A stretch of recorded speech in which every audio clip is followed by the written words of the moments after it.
tous les sondages me mettent comme journaliste sportif préféré des Français, c'est quelque chose qui compte quand même. C'est quelque chose qui réchauffe le cœur. Jacques Chancel, qui était mon maître dans cette profession, me disait toujours, pour réussir dans ce métier, il fallait aller vers les gens, il fallait aimer les gens. Ben, c'est ce que j'essaye de faire. Et ça, c'est la principale satisfaction. Oui, d'une certaine manière, oui. Vous savez, le sport à la télévision, c'est avant tout pour donner du bonheur aux gens. En tout cas, je le crois.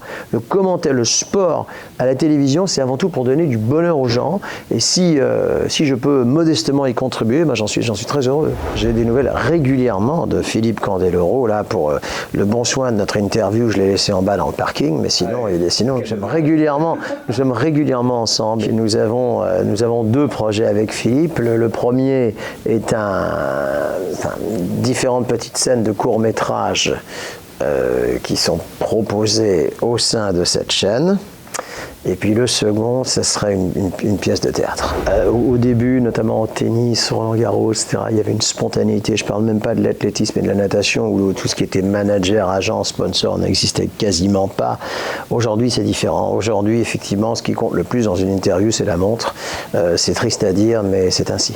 Il y a un certain nombre de barrières, de remparts qui ont été mis au fil des ans. Alors, ça n'exclut pas, Dieu merci, le fait d'avoir avec certains, plus d'affinité qu'avec d'autres. Éventuellement, d'aller prendre un verre, c'est rare, mais ça arrive. En revanche, ce qui arrive beaucoup, c'est d'entretenir avec certains des rapports, on va dire, privilégiés, que les distances n'abîment pas. Si je vous cite par exemple le cas de Rafael Nadal, qui au fil des ans est devenu, je ne vais pas dire un ami, mais enfin quelqu'un avec lequel j'ai établi une vraie complicité, ou le nageur Yannick Agnel, champion du monde et champion olympique que vous connaissez, voilà, sont des gens, il n'y en a pas 50, mais il y en a quand même quelques-uns. La sextape de Mathieu Valbuena, je trouve ça honteux de A à Z, je trouve que c'est vraiment très petit de la part de personnes qui ont une valeur d'exemplarité, qui ont une valeur les jeunes admirent énormément les joueurs de football. Les joueurs de football sont les plus admirés, puisque c'est le sport universel. Et je trouve que, sans être nécessairement un saint, il faut quand même qu'il y ait un peu d'exemplarité, le mot que j'employais il y a quelques secondes. Et là, nous en sommes très loin. Je pense qu'il faut quand même, à un moment donné, montrer un exemple. Peut-être pas définitivement, parce qu'après tout, moi je suis pour le pardon des offenses. C'est ce qui accompagne ma vie d'ailleurs. Et ce serait trop long de développer ça, mais j'ai ça profondément en moi. Je sais que les personnes peuvent se rattraper, mais voilà, qui est au moins de marquer le coup. Oui. Quand vous êtes dans un restaurant, vous ne voulez pas sortir gavé. Non, il faut sortir d'un restaurant en ayant encore un petit peu faim. C'est ça. Et vous avez goûté, vous avez vraiment dégusté les plats. Là, c'est exactement la même chose pour les émissions culinaires. Il y en a trop. J'ajoute, et ce n'est pas aller non plus dans le bon sens, c'est qu'un certain nombre de chefs, je vois que vous souriez, un certain nombre de chefs ont pris un melon pas possible, vous semblez être d'accord avec moi, ont pris un melon pas possible parce qu'ils participaient à des émissions culinaires. Il me semble que dans un restaurant, la personne la plus importante, c'est le client qui paye, et qui souvent paye pas des modiques sommes. Et non pas, donc là, on a le sentiment que les rapports sont inversés et que c'est le client qui honore le chef. Eh bien non, c'est le contraire.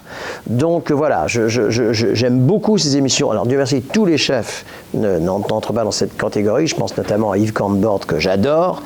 Mais il y en a beaucoup, malheureusement, qui se sont laissés un peu griser par tout ça, et ça, je n'aime pas. Ce qu'il y a, c'est la grande différence entre le 7 janvier, c'était le 7 janvier, je crois, Charlie Hebdo, et le 13 novembre, c'est que le 7 janvier, dans toute l'horreur que ça représentait, c'était un attentat, on va dire, ciblé.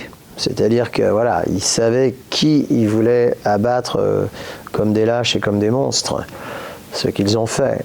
Mais tandis que là, le 13 novembre, alors là, ça aurait pu être vous, ça aurait pu être moi, ça aurait pu être n'importe qui, quoi. Ça aurait pu être des enfants, ça aurait pu être nos enfants, ça aurait pu être... Donc si vous voulez, là c'est vrai qu'on atteint, je trouve, le degré total de l'horreur, quoi. J'ai la chance d'avoir des liens d'amitié assez récents avec Patrick Pelou, que vous connaissez peut-être, le médecin urgentiste, qui est vraiment un homme pour lequel j'ai une énorme admiration et qui m'a dit que voilà, lui, il a eu une année parce qu'il a été aux premières loges et le 7 janvier et le 13 novembre en tant que médecin urgentiste des hôpitaux de Paris.